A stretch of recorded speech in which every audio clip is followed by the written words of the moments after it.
에스겔서 22장을 통해서 유다가 심판을 당하는 이유가 유다 사회 전체가 패역해서임을 보았습니다. 그런데 하나님께서 그들의 죄의 항목을 하나하나 그 계층에 따라서 알려주셨는데 그들은 받아들이지 못하고 알아듣지 못했던 것 같습니다. 그래서 하나님은 강력하게 그들이 알아들을 수 있는 방법으로 말씀하여 주십니다. 우리들도 법률 문서를 통해서 전달받은 내용보다는 드라마나 소설, 이야기로 전달받으며 금방 이해하고 흥미를 갖습니다. 특히 이야기 중에서도 치정에 관련된 이야기는 청년들에서부터 노년에 이르기까지 흥미진진하게 듣습니다. 에스겔서 16장에서 음녀의 이야기가 나왔을 때도 많이 민망하였는데 23장의 이야기도 만만치 않습니다. 23장의 이야기를 읽다 보면 거룩한 성경에 이런 이야기가 있으면 격이 떨어지는 것 아닌가 하는 생각을 하게 될 정도입니다. 그런데 우리 하나님은 하나님의 사람들이 주님의 말씀을 듣고 돌아오는 것이 중요하시기 때문에 격이 떨어지는 이런 이야기까지 신랄하게 말씀하십니다. 듣는 자들이 알아들을 수 있도록 이야기해 주고 계시는 것입니다. 이것만 보아도 하나님의 크신 사랑을 알 수 있습니다. 패역한 백성들이 돌아오기를 얼마나 바라시면 그들에게 이런 이야기까지 하시면서 돌아오라고 하실까 생각하게 됩니다. 오늘 본문에는 한 어머니를 둔 자매가 등장합니다. 1절에서 4절 말씀입니다. 또 여호와의 말씀이 내게 임하여 이르시되 인자야, 두 여인이 있었으니 한 어머니의 딸이라. 그들이 애굽에서 행음하되 어렸을 때에 행음하여 그들의 유방이 눌리며 그 처녀의 가슴이 어루만져졌나니 그 이름이 형은 오홀라요 아오는 오홀리바라. 그들이 내게 속하여 자녀를 낳았나니 그 이름으로 말하면 오홀라는 사마리아요 오홀리바는 예루살렘이니라. 오늘 본문의 주인공의 이름은 오홀라와 오홀리바입니다. 이 둘은 한 어머니의 딸들이라고 합니다. 그들의 이름에 같은 단어가 들어가는데 그것은 오헬이라는 히브리어입니다. 이것은 장막을 뜻합니다. 그래서 오홀라는 그녀의 장막이라는 뜻이고 오홀리바는 내 장막이 그 안에 있다는 의미입니다. 4절에서 오홀라는 사마리아, 즉 북이스라엘이고 오홀리바는 예루살렘, 즉 남유다를 지칭합니다. 솔로몬은 성전을 짓고 또 여러 건축 사업을 위해 무거운 부역을 부과했는데 여로보암은 그 노동을 감독하는 자로 임명됩니다. 그는 그 과정에서 북지파 백성들의 고통과 불만을 잘 알게 되었고 자연스럽게 민중적 지도자로 떠오르게 됩니다. 솔로몬 말년에 세금과 부역이 극심해지면서 북지파들의 불만이 폭발합니다. 여로보암은 왕조 개혁의 기회로 이를 인식하고 지도자 역할을 하게 되었습니다.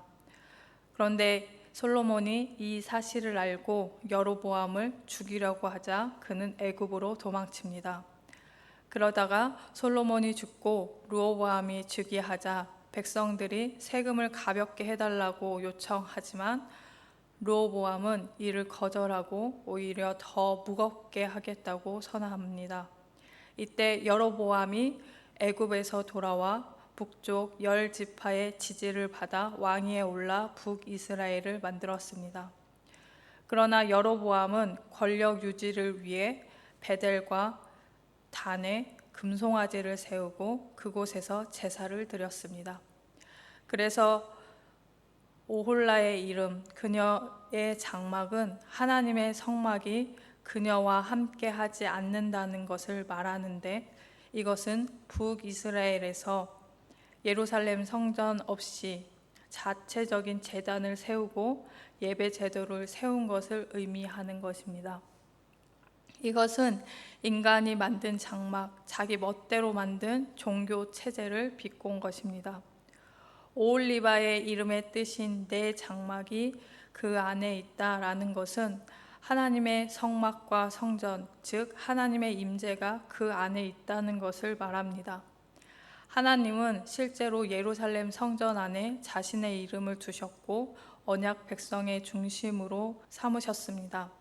그러나 예루살렘은 하나님이 함께 하심에도 불구하고 더 깊은 우상 숭배와 음행에 빠짐으로 오히려 더 큰 배신을 저질렀습니다.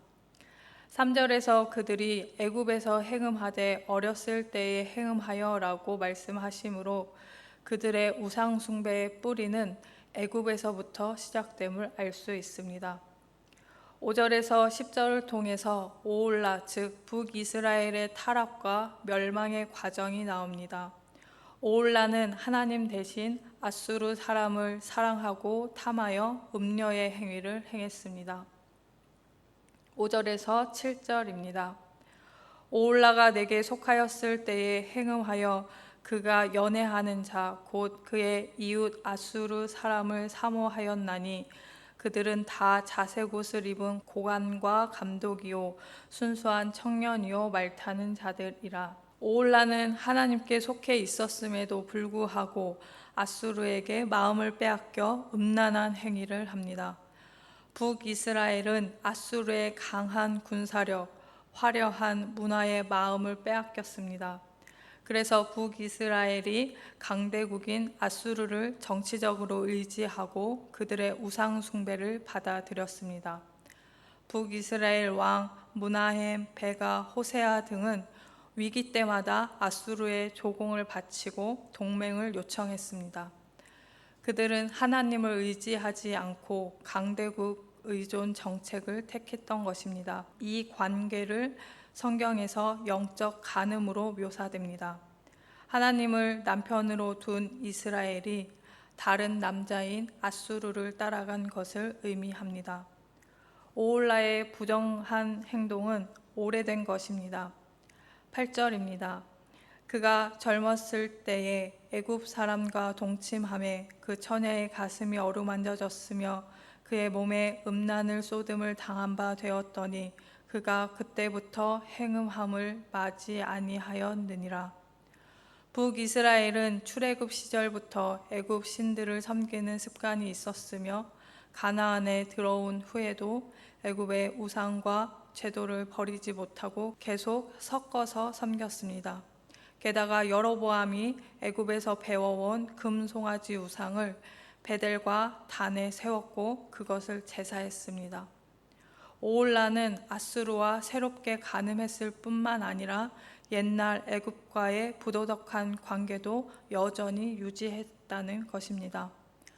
북이스라엘은 한 번의 배신이 아니라 끊임없이 반복되는 우상 숭배의 습관을 가지고 있었던 것입니다.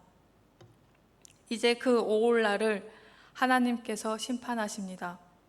9절, 10절 말씀입니다. 하나님은 그녀가 섬기던 바로 그 연인에게 그녀를 넘기셨습니다. 기원전 722년에 북이스라엘은 그들이 그렇게 의지하던 아수르에 의해 멸망합니다. 그 과정은 잔혹하고 수치스럽습니다. 10절에서 그들이 그의 하체를 드러내고 그의 자녀를 빼앗았으며 칼로 그를 죽여라고 하십니다. 아수르 사람들은 오홀라의 몸을 드러내어 그녀를 벌거벗기고 수치를 주었습니다. 마치 애인에게 강간당하는 여인의 모습처럼 묘사되어 있습니다. 이것은 기원전 722년 아수르에 의해 사마리아 멸망 당시 북이스라엘 백성이 노예로 끌려가며 겪었던 공개적인 치욕과 굴욕을 나타냅니다. 오홀라의 아들, 딸들은 죽임을 당하고 그녀 자신도 칼에 죽임을 당했습니다. 실제로 사마리아 멸망 때 수많은 백성이 학살되었습니다. 오홀라는 다른 민족들 사이에서 경고의 대상이 되어 가늠한 여인의 비참한 최후를 보여주는 본보기가 되었습니다. 오홀라가 이렇게 멸망하는 모습을 보면 아우인 오홀리바는 교훈을 삼고 같은 죄를 범하지 말아야 하는데 오홀리바는 더 심하게 타락으로 빠져들었습니다. 11절 말씀입니다. 그 아우 오홀리바가 이것을 보고도 그의 형보다 음욕을 더하며 그의 형의 간음함보다 그 간음이 더 심함으로 그의 형보다 더 부패하여졌느니라. 오홀리바는 언니의 행위를 보고도 경각심을 얻지 못했습니다. 더 음란하게 행하며 의도적으로 더 깊은 곳으로 나아갑니다. 즉 북이스라엘의 멸망은 남유다에게 거울이 되었어야 했는데 남유다는 그 교훈을 외면한 것입니다. 오홀리바는 아수르의 용사들을 동경했습니다. 화려한 옷, 강력한 군사력, 세련된 문화에 매료된 것입니다. 기원전 735년경 아하스 왕 때 아람과 북이스라엘이 연합해서 남유다를 침입했습니다. 아하스 왕은 두려움에 떨며 하나님께 도움을 구하는 대신 아수르 왕 디글랏 빌레셀에게 구원을 요청했습니다. 그런데 여기서 끝나지 않고 아하스는 다메섹에 가서 아수르식 제단을 보고는 완전히 매료되었고 돌아와서 하나님의 성전에 똑같은 제단을 만들어 놓았습니다. 영적인 간음의 시작이었습니다. 아수르의 매력에 빠져있던 오홀리바는 새로운 매력에 빠져들게 됩니다. 13절과 14절입니다. 그 두 여인이 한 길로 행함으로 그도 더러워졌음을 내가 보았노라. 그가 음행을 더하였음은 붉은색으로 벽에 그린 사람의 형상 곧 갈대아 사람의 형상을 보았음이니 그는 벽에 그려진 바벨론 사람들의 그림을 보고 음욕을 느낍니다. 이는 단순히 외국과의 정치적 동맹을 맺는 것을 넘어서 바벨론의 문화, 군사력, 우상 숭배를 내면적으로 동경하고 갈망하기 시작했음을 의미합니다. 벽화 속에 그려진 그들을 보고 아직 직접 만나지도 않았는데 마음은 이미 빼앗겼습니다. 이처럼 우상 숭배와 세상에 대한 동경은 점점 상상 속에서 자라나 결국 현실로 이어집니다. 그런데 이 사랑도 오래가지 못했습니다. 17절입니다. 바벨론 사람이 나와 연애하는 침상에 올라 음행으로 그를 더럽히매 그가 더럽힘을 입은 후에 그들을 싫어하는 마음이 생겼느니라. 처음에 바벨론과의 관계가 달콤했지만 점점 바벨론의 압박과 요구가 심해지자 오홀리바가 그들을 싫어하게 되었습니다. 바벨론이 조공을 요구하고 내정 간섭을 하고 종교적으로도 압박을 가하기 시작하니까 부담스러워졌습니다. 그래서 오홀리바는 젊었을 때 좋았던 때를 생각합니다. 19절에서 21절입니다. 그가 그의 음행을 더하여 젊었을 때 곧 애굽 땅에서 행음하던 때를 생각하고 그의 하체는 나귀 같고 그의 정수는 말 같은 음란한 간부를 사랑하였도다. 내가 젊었을 때에 행음하여 애굽 사람에게 내 가슴과 유방이 어루만져졌던 것을 아직도 생각하도다. 이 이야기는 시드기야 왕 때의 일입니다. 바벨론에 대한 실망과 두려움이 커지자 이번에는 애굽을 바라보기 시작합니다. 아수르, 바벨론, 이집트로 이어지는 이 과정은 오홀리바가 한 번도 하나님께 진정으로 의지해 본 적이 없다는 것을 보여줍니다. 항상 어떤 강대국을 또 어떤 세상의 권력을 의지하려고 했습니다. 더 심각한 것은 언니 오홀라의 멸망을 목격했음에도 불구하고 같은 실수를 더 심하게 반복했다는 것입니다. 오홀리바의 타락은 단순한 우상 숭배를 넘어서 하나님에 대한 근본적인 불신앙과 세상 권세에 대한 맹목적인 의존이라는 영적 간음의 본질을 보여주는 것입니다. 그리고 이 모든 선택의 결과로 그렇게 좋아하던 바벨론에 의해 멸망당하는 심판을 받게 됩니다.